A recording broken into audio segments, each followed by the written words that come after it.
Salut Christophe, ravi de te revoir et de pouvoir parler de cet album que j'ai trouvé absolument enthousiasmant. Enthousiasmant. Merci. Un album qui vient après Les âmes perdues. Moi, je t'avais découvert avec Les âmes perdues, qui est comme une espèce de suite à ce que tu avais fait avant et qui s'appelle Les mauvais tempéraments. Est-ce que tu pourrais déjà nous expliquer un petit peu quel est ce titre énigmatique de cet album? Alors, effectivement, c'est une suite aux âmes perdues. D'une part dans le format, parce que c'est aussi comme un recueil de duos avec des pianistes. Et il y a aussi des trios, c'est une suite, mais c'est une suite développée, quoi. J'ai tiré les leçons du premier et aussi et j'ai pu faire plus aussi dans le deuxième que ce que j'avais pu faire dans le premier. Alors déjà, il y avait un principe dans le premier et dans le deuxième, c'est que tu allais chez des pianistes et vous jouiez ensemble un face-à-face, ou plus compliqué avec des trios ou des solos. Mais en tout cas, il y avait cette rencontre entre le piano et le saxophone ténor. Oui, oui, oui. Donc ça, j'aime bien aller chez les gens. Moi Euh, aussi, ça nous fait un point oui, commun. je vois.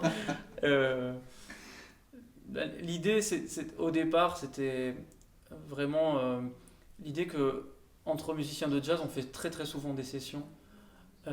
C'est-à-dire, enfin, on appelle ça des sessions, c'est-à-dire des rencontres où on se voit soit dans un studio de répète, soit chez les gens quand c'est possible, et on joue des morceaux, des standards, des morceaux de l'un, de l'autre, et c'est très souvent la meilleure manière de se rencontrer entre musiciens, Ouais. et c'est aussi très souvent une manière de commencer des projets. Souvent des projets commencent comme ça en fait, par une session où quelque chose se passe super bien, et On va à la pêche aux idées un petit peu, c'est ça? voilà, et c'est vraiment aussi les rencontres, c'est des moments de rencontre, soit des musiciens de passage, soit des nouveaux musiciens, soit des gens qu'on rencontre pour la première fois, soit qu'on entend, enfin voilà.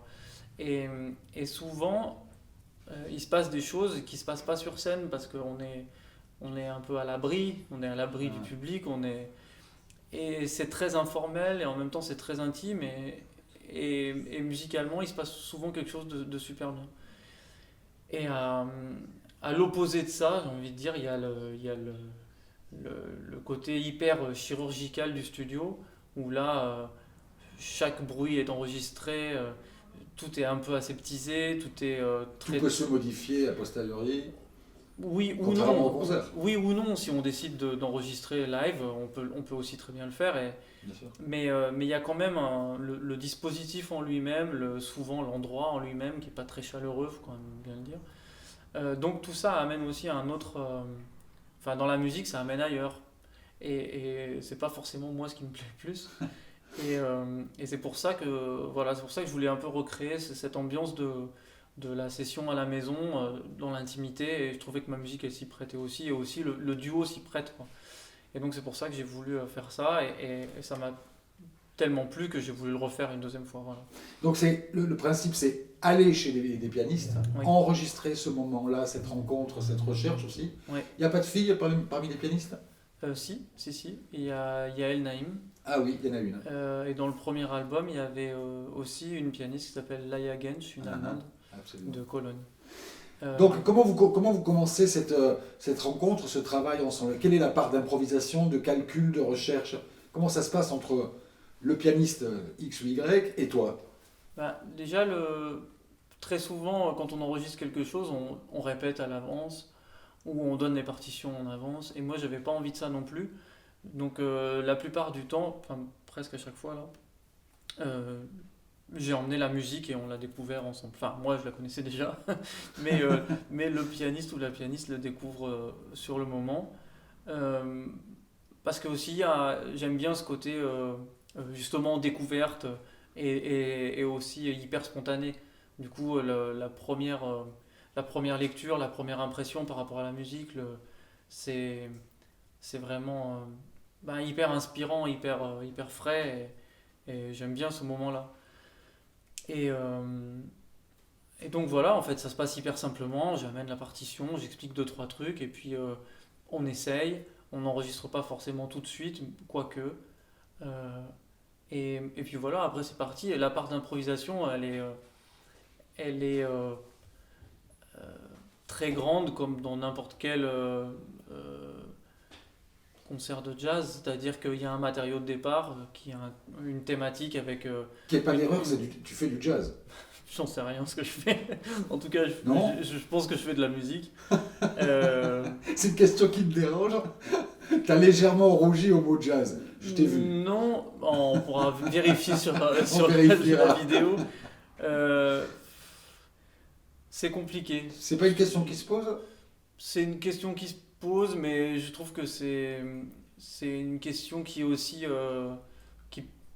qui, qui a un peu un détour, enfin en tout cas un évitement. Ça évite de parler des vraies choses en général, de dire vous faites du jazz, vous faites pas du jazz. Euh, et puis aussi c'est un débat un peu, ce mot revient assez souvent en ce moment, je vais m'en servir. C'est un peu hystérisé. Alors hystérisé à l'échelle Effectivement. à notre échelle, c'est-à-dire quand même à l'échelle de rien, parce que je veux dire, ça concerne quand même assez peu de gens et peu de... mais quand même, cette question de... On est français, est-ce qu'on a le droit de faire du jazz, est-ce qu'on a le droit d'appeler jazz ce qu'on fait, enfin bon, tout ça, moi en fait, je m'en fous complètement. C'est une vieille question qui a plus beaucoup.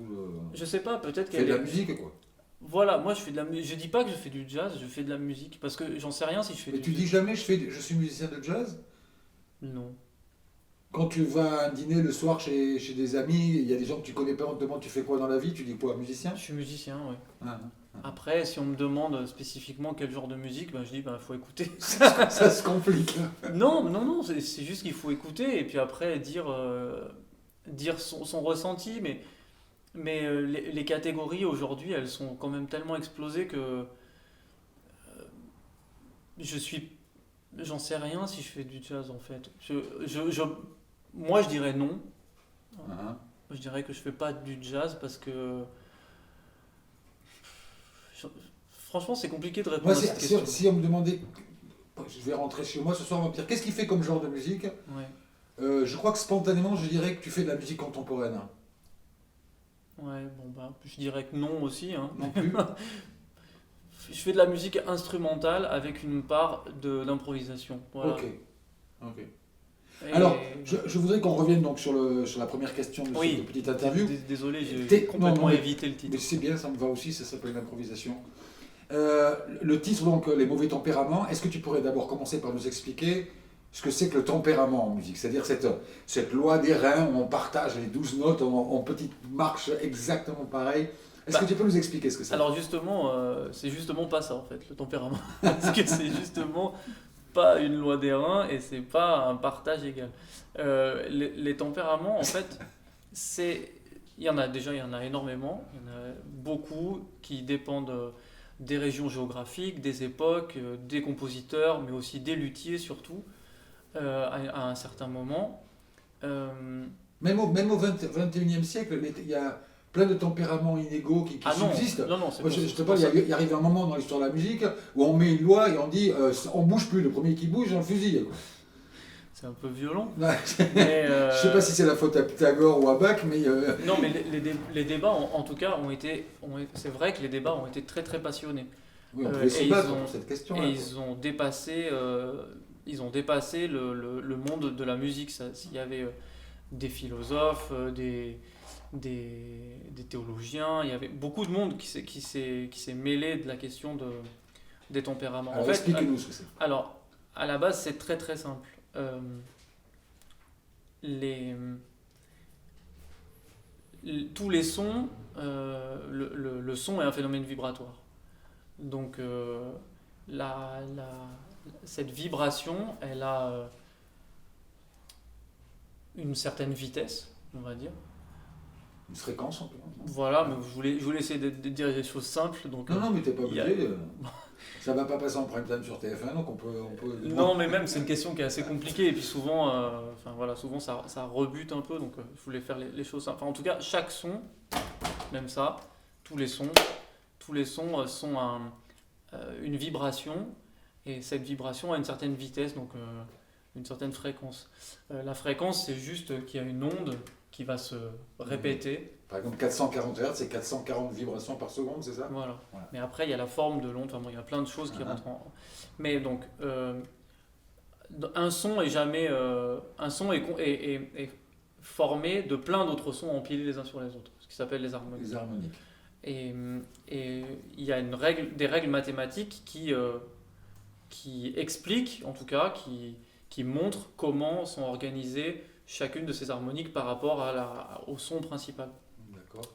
Euh, la question qui s'est posée en fait assez vite pour les musiciens par rapport aux instruments qui sont fabriqués pour faire de la musique, c'est de comment on fabrique les différentes notes. Donc là où ça a posé problème, c'est quand on a voulu faire des instruments avec beaucoup de notes. Au début, quand il y avait 3 cordes, par exemple, c'était très facile. Si les 3 cordes, elles ont 3 notes différentes, pour les accorder les unes avec les autres, on les accorde par rapport à des harmoniques. Donc, une note plus l'autre à l'octave, ou une note plus une quinte, ou une note plus une quarte. C'est des intervalles donc, avec naturellement des harmoniques très proches, qui sont soit doubles, soit triples, soit 4 fois, soit...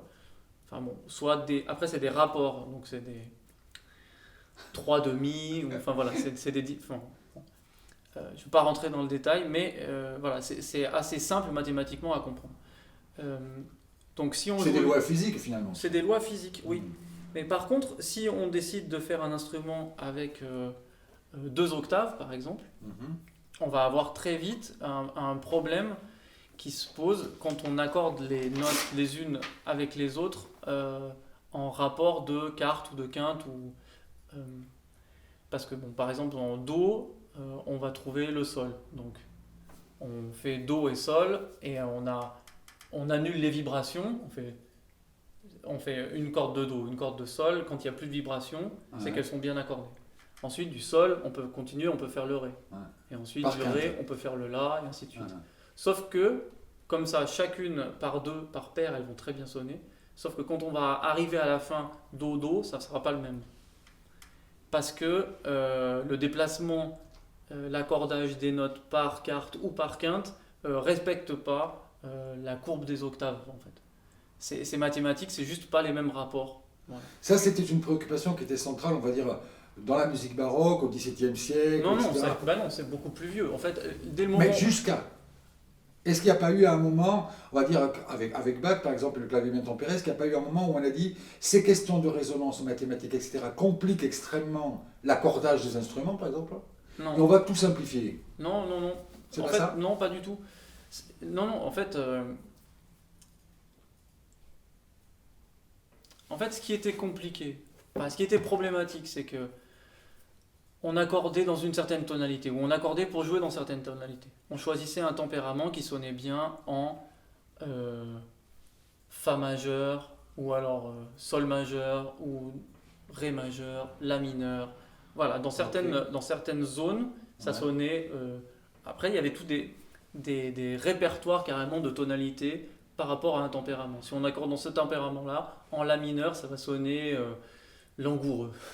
Et chaque compositeur avait comme ça son répertoire de tonalités avec des c'est comme des Do majeur, qualificatifs. c'est solaire, mais... Voilà, alors ça, on en trouve des tonnes comme ça. Mais ça change selon les compositeurs, et ça change selon les tempéraments, et ça change selon la tonalité. Le problème, c'est qu'à certains moments, des compositeurs ont voulu aller d'une tonalité à une autre qui était assez éloignée. C'est-à-dire, dans le processus compositionnel, on avait marre des tons voisins, par exemple.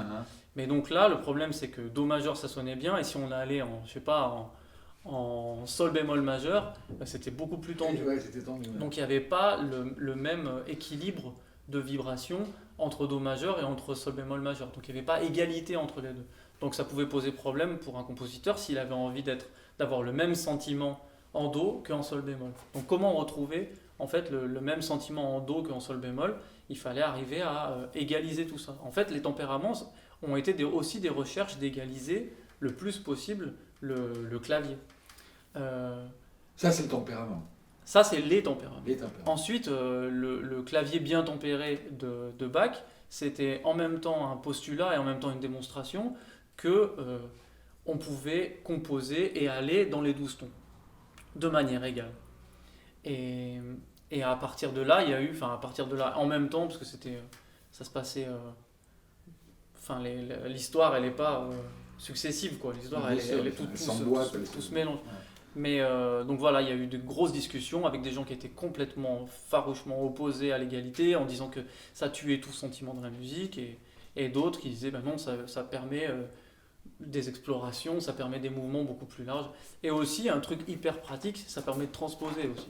Parce que quand il y avait un chanteur qui ne pouvait pas chanter en fa majeur, par exemple, et que c'était trop aigu ou trop grave, et qu'il fallait transposer, le problème c'est que si pour lui il fallait transposer en la bémol majeur, et que la bémol majeur dans le tempérament Eh il oui. sonnait hyper criard, par exemple, ça allait plus. Ça marchait pas. Donc voilà, tous ces Donc, est-ce que raisons. je dois bien comprendre que tu as été voir tes amis artistes pianistes et tu leur as dit, est-ce qu'on pourrait essayer de désaccorder le piano? Non, en fait, moi je leur ai rien demandé. J'ai fait mes recherches dans mon coin, j'ai trouvé une manière de, d'utiliser mon clavier dans différents tempéraments, en utilisant un logiciel. J'ai trouvé le tempérament qui me plaisait. J'ai Parce que composé. chacun peut avoir son tempérament, c'est quelque chose de... C'est chacun sa sauce, c'est des tempéraments inégaux en fait. Bah, il y en a plein en tout cas, Il y en oui. a plein Il y en a et beaucoup. tu prends celui qui te convient. Moi, j'ai choisi un qui me plaisait, donc de manière complètement empirique, hein. Je jouais des accords, j'enchaînais des accords, je cherchais des trucs, et je faisais Et ça là, tu dans un disais- tempérament, je changeais, et là ça sonnait trop tendu, là ça sonnait pas assez, enfin là. Ouais, Et bien après, sûr, ouais. j'en ai trouvé un qui m'a plu, et j'ai commencé à composer comme ça, en allant soit dans des zones très très stables, soit dans des zones D'accord. très mouvantes ou très tendues. Hein. Et comme ça, petit à petit, ben, voilà, j'ai écrit les morceaux comme ça. Et ensuite, non, ma préoccupation, c'était pas par rapport au pianiste, ma préoccupation, c'était par rapport aux accordeurs surtout. Donc j'ai discuté avec des accordeurs, déjà d'une part pour savoir si c'était possible, parce que j'ai cherché des trucs qui avaient été faits, mais il n'y avait pas grand-chose qui a été fait. Ouais. Il y a des choses qui ont été faites dans la musique contemporaine. Et les baroqueux? Et oui, donc j'ai eu l'aide de musiciens baroques, de clavecinistes, Hein.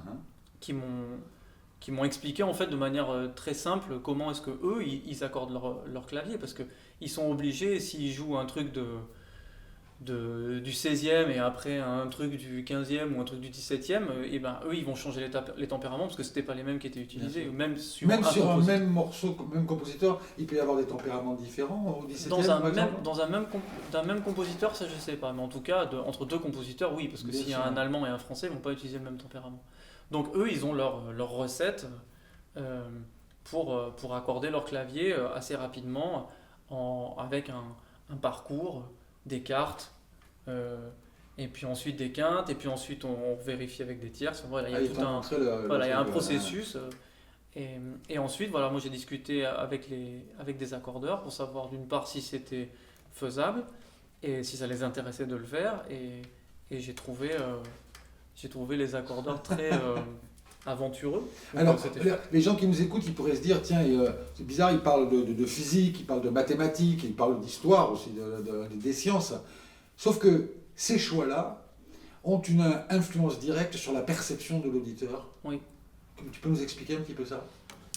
Bah, oui, en fait, c'est hyper simple. C'est hyper simple. Si je joue Do majeur, Do mi sol, juste comme ça avec un piano égal, Ouais. il se passe un certain truc.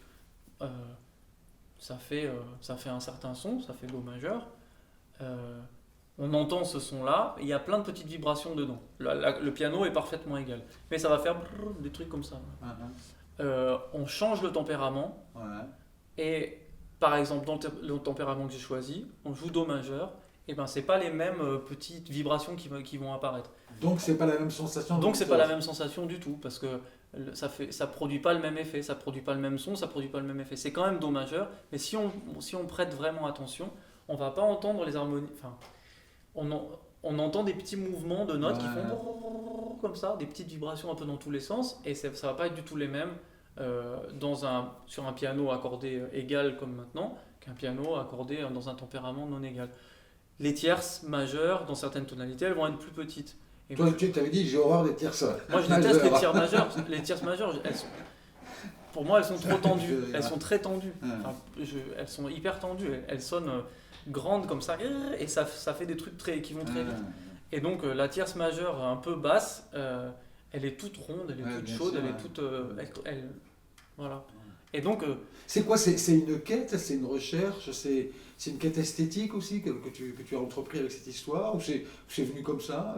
non, c'était une vieille. Quelqu'un t'a guidé vers ça? Bah, en fait, dès ce premier moment-là, où, enfin, j'en ai déjà parlé, où cette discussion avec un accordeur qui était venu accorder mon piano et qui, pendant qu'il accordait le piano, à un moment, j'entendais cette tierce majeure hyper belle et que je lui demande, mais pourquoi elle est comme ça et qu'il m'explique. Donc, à partir de là, ce truc des tempéraments, ça m'était resté dans la tête. Et donc, j'avais acheté des bouquins et j'avais eu des discussions aussi avec des musiciens qui faisaient des musiques anciennes et qui étaient un contrebassiste d'ailleurs, euh, qui a étudié la musique ancienne en Belgique et qui était complètement, je sais pas comment dire, mais ébloui par ces trucs-là. D'un coup, on découvre un autre monde. Et, euh, et alors, c'est pour ça que je m'étais posé après la question de comment montrer ça en fait. Et c'est pour ça que j'ai fait une vidéo où le cadre est sur le visage des pianistes. Et c'était vraiment la première fois où ils ont posé les mains sur le piano. C'est-à-dire, je leur ai dit, vous touchez pas le piano avant, et je vais vous filmer. Et, Au moment où vous plaquez votre accord. voilà, et jouez, après vous jouez ce que vous voulez sur le piano et vous occupez de rien. Et en fait, là, c'est hyper marquant parce que pour quelqu'un qui se rend pas forcément compte, juste de voir la réaction d'un pianiste qui est en train de jouer, lui, un truc qu'il a l'habitude, il va jouer Sol majeur, Sol 7, Do majeur, et il sait, mais Bien sauf sûr. que là, il joue et ça ressemble pas à ce qu'il a. C'est pas ce qu'il avait C'est pas ce qu'il a d'entendre. l'habitude d'entendre. Et ça, c'est hyper beau, hyper surprenant Hein. de voir l'expression de Jonathan, d'Edouard, de Bien Tony sûr. et de Leonardo. euh, voilà, quand ils jouent des choses et que d'un coup ils reconnaissent plus le piano. Hein. C'est principalement chez, tu citais Edouard, c'est Edouard Ferlet chez qui tu as enregistré principalement cet album? En tout cas, tout ce qui a. Ou pas? Je commence à me méfier avec Non, mes non, questions. non, non, mais tout ce qui est piano accordé en tempérament non égal, c'était chez Edouard, oui. Parce que il a une maison incroyable avec 3 pianos incroyables et qu'on a pu rester quelques jours là-bas et que l'accordeur est venu aussi travailler avec nous. Alors au-delà de ces questions d'acoustique, d'esthétique, de musique, tu poses aussi des concepts philosophiques et politiques, me semble-t-il, dans ton album, sur des questions très d'actualité, sur le bien, le mal, le pur, l'impur, le mauvais, le bon, ces divisions radicales et violentes qu'il existe entre les concepts des choses. Est-ce que ça fait partie de ta volonté, ou en tout cas de ton questionnement? Bah Parce que oui, enfin ça fait partie du. les mauvais tempéraments. Voilà. Donc il y a Oui, quelque chose de bien et de pas bien, quelque chose de pur et quelque chose d'impur. oui, oui. Bah, en fait, c'est assez marrant de se rendre compte qu'aujourd'hui, ce qu'on appelle un piano bien accordé, c'est un piano complètement faux. Oui, si j'ai bien Et, compris. Oui. et en fait, il est faux mathématiquement, mais il est faux acoustiquement, il est vraiment faux, quoi. Euh, et par contre, aujourd'hui, c'est la norme. Donc c'est un truc de fou quand même que ce truc-là a gagné et qu'il a complètement normalisé toute la musique. Parce que, Mais un truc qui est faux, mais repris par tout le monde, ça devient pas juste. bah si, la preuve, si, parce qu'on dit un piano juste maintenant. Mais c'est pas tellement le fait qu'il soit faux, je veux dire, il a été fait comme ça, il est découpé de manière égale, mais c'est le côté normatif et en discutant de ce projet-là avec différentes personnes, c'était assez intéressant à un certain moment de voir que euh, c'est le même truc que les catégories, mais c'est que on a découpé chaque demi-ton de manière égale, on a fait un truc qui est complètement numérique maintenant, et, et en fait on a perdu énormément de richesse. On a perdu énormément de choses parce qu'on a perdu des sons qu'on On ne a peut pas. normalisé, on a mis dans des. Oui, en fait, on a numérisé et en même temps tué toute la richesse, toute la diversité parce que quand on voit, par exemple dans la vidéo, quand on voit Jonathan qui découvre le truc, Jonathan Evishai, et qui dit mais alors chaque tonalité va sonner différemment. Il dit oui. Et il dit mais c'est incroyable. Et oui, c'est C'est incroyable. un monde qui s'ouvre. Oui, mais ça, entièrement. on l'a rasé complètement. On a dit, bah non, maintenant... Et on l'a rasé en Occident. Les musiques Oui, extra-européennes on l'a rasé chez ont nous. d'autres problèmes, mais pas celui-là en tout cas. Je sais pas quel problème ils ont, mais en tout La cas... musique indienne, la musique balinaise, la musique... La question Oui. de la répartition par 12 temps égaux, 12 demi-tons égaux, voilà, ça n'existe pas. Ben, je sais pas dans le détail, je suis pas spécialiste, mais en tout cas, énormément de musique qui n'utilise pas un piano découpé en demi-tons égaux. De toute manière, cette musique-là, elle va être tempérée. Déjà, juste quand on fait jouer un quatuor à cordes, ils vont pas jouer en tempérament égal. Ouais. Ça, c'est Donc faux. tu as choisi pour cette question-là l'instrument le plus tempéré de toute l'organologie, le piano. Ouais. C'est vrai que c'est peut-être pas très mal, hein, finalement. Tu aurais pu choisir la contrebasse ou le... Oui, c'est vrai. Non, mais même la guitare, ça. Ou ça la marchait très guitare, bien. ou... Oui, c'est vrai. Non, mais je te taquine, bien évidemment, parce que j'ai trouvé ton album, au-delà de cette recherche qui, moi, m'a passionné, m'a touché profondément et m'a provoqué des émotions très inattendues. Enfin, je suis très heureux de l'entendre parce que... Une émotion où je me disais, mais ça vient d'où cette histoire-là? Pourquoi je suis ému à ce moment-là? Je ne savais pas. Ouais. J'ai écouté avant de lire. Non, bah c'est génial parce que moi j'ai pas fait ça pour une autre raison en fait. Je veux dire le côté mathématique tout ça ou le côté historique c'est hyper intéressant, mais je l'ai pas fait pour cette raison-là. Ce que j'ai essayé de chercher justement c'est vraiment c'est l'émotion en fait. Ce que j'ai essayé de chercher d'abord ce qui a guidé mes oreilles c'est ce que j'aimais et ce que j'aimais pas et puis c'est tout. Après de chercher pourquoi, mais moi j'ai pas essayé de savoir pourquoi en fait. Enfin, j'ai cherché à savoir cette histoire des tempéraments, ensuite ça m'a ouvert, en fait ça a ouvert une porte de ouf, ça a ouvert une porte magnifique sur des mondes auxquels j'avais pas accès. Et c'est juste ça en fait, une fois qu'après... C'est tout d'un coup tu t'aperçois qu'il y a... oui, on donne un jouet, enfin on donne 1000 jouets quoi, et d'un coup on essaye plein de trucs et waouh, et là ça c'est beau, et ça aussi, et puis du coup ça c'est très inspirant pour écrire de la musique et voilà, c'est pas plus compliqué que ça en fait. Et après, l'idée c'est que ça touche les gens. On va finir par nos 2 petites questions traditionnelles dans cette série. Oui. La première question c'est, est-ce que tu aimes chanter? Je saurais pas répondre. Oui, enfin j'aime bien chanter, oui. Mais... Non, ça je ne saurais pas répondre. T'es Parce le que premier à me répondre un truc pareil. Eh ben voilà, j'en sais rien en fait. Je sais Tu pas. ne chantes jamais? Si, en fait, je chante tout le temps, mais ça dépend. J'aime bien chanter pour moi, quoi. Voilà, on va dire ça. Et est-ce que tu aimes danser? La même réponse.